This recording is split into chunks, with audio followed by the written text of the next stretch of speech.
Pasar bulan bulan semakin kamu belajar saya tahu makan ini kalau di rumah banyak orang hehehe kalau pakai tahu kalau pakai si berpintu nah si pun mahal juga kalau senang mulai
jadi umay ben ko yaman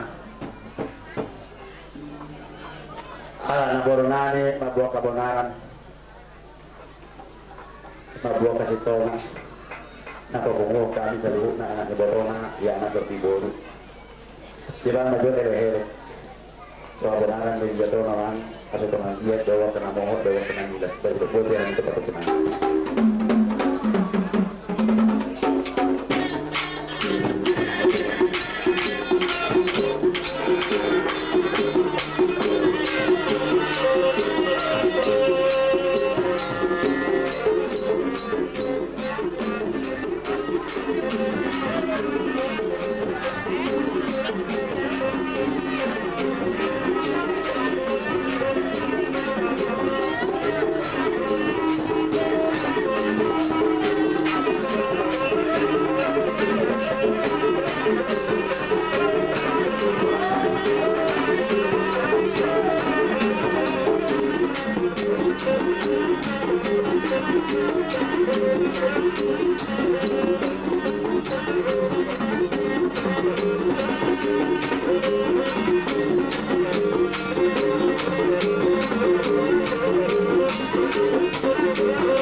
opo nani opo terus di seputar karena dua nah tahu dua tahu di cuma aku tadi itu anak dari nanti mana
no me recuerda nani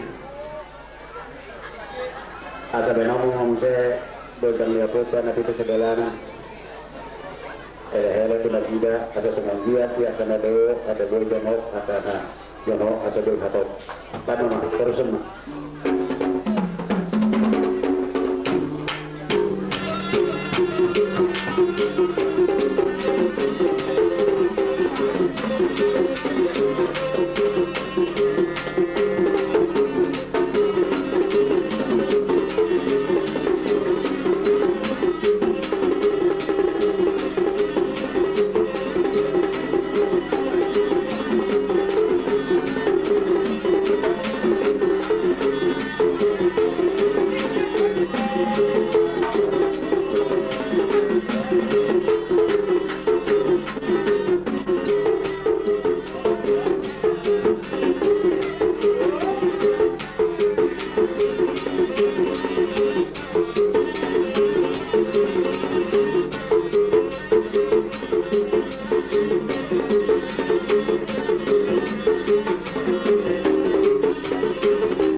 Sebenarnya mau tudang tunggu doang, bukan hal kuna borota, na borong tinjo, na borong japura. Ina mau asani, bisa luhuna anak idolona, koparan japuta, opita berjaya bulan. Nah yang menyerah menolak kami orang Yotason, mereka tidak sebenarnya.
Abah.